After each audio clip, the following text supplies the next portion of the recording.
Hi guys, my name's Jenna and I'm one of the psychologists here at Prosper Health Collective. As I'm sure you've seen, this month we are focusing on self-care. So I thought I'd take the opportunity to explain to you what self-care means to me. For me, self-care is a package deal. So it's thinking about lots of different areas of our life and how we can practice self-care in those areas. So they might be things like our physical health. Are we getting enough sleep? Are we taking time out for ourselves? Are we looking after our own health? It might be things like our psychological health. So are we still trying new things? Are we taking the time to do things that we enjoy doing? Are we speaking about the uncertainty that 2020 has brought? Are we taking time out to set boundaries for ourselves to make sure that we're getting self-care psychologically for ourselves? Are we accessing support when we need to? Emotional support. Are we reaching out to others for support?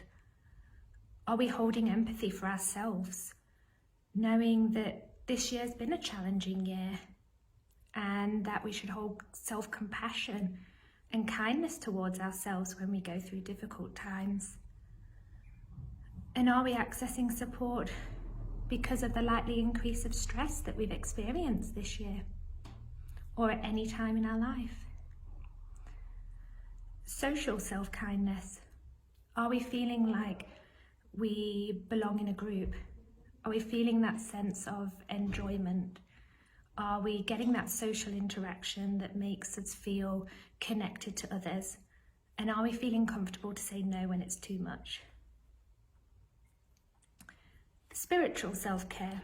For some, this may be more of a religious element, and for others, it might be around values and goals. Are you leading your life by the values that you deem important? Have you set yourself some goals for this year, even though it has been unpredictable and uncertain? And professional self-care.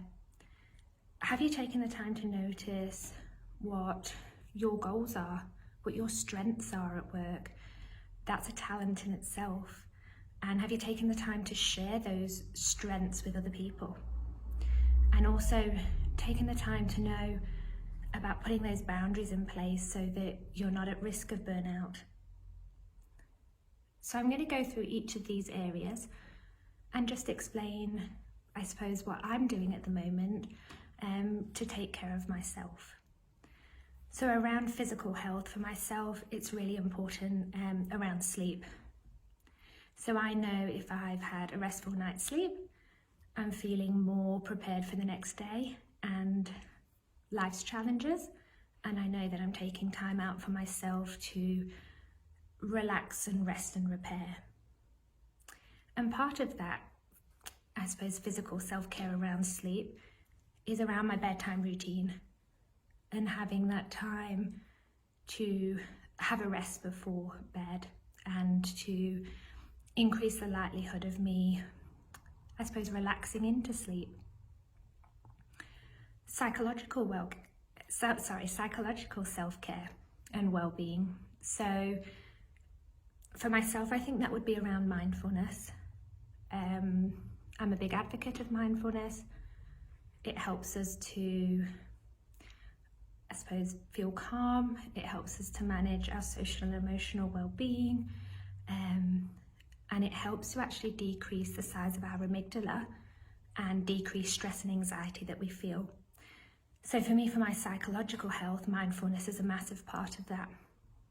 And an app that I like to use that you may have seen me talk about before is My Life. Emotional self-care. So having empathy for myself and managing my stress. Taking time out to,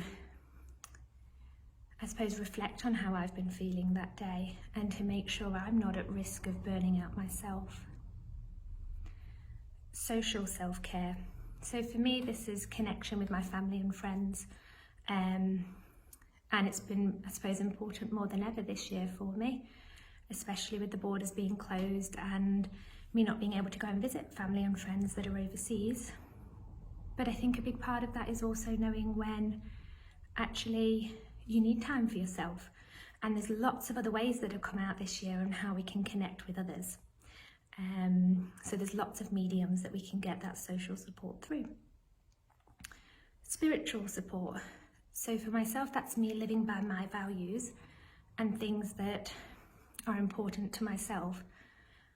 So that for me is acting in a value of kindness, that's kindness to others and to myself, an array of other values. And professional self-care.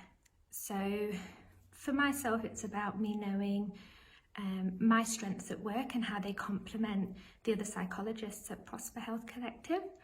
And it's about me making sure that my clients are feeling like I'm understanding them and that I'm able to hold them in the room so that they can explore the stresses that are going on for them at the moment. And that's really important for myself. So I guess for myself, when we're talking about self-care, I really look at it as a package deal, and I hold it of utmost importance to really maintain, I suppose, good mental health, and to make sure that we are taking that time to take care of our own social, emotional, and physical health. I hope you found this useful. Thank you.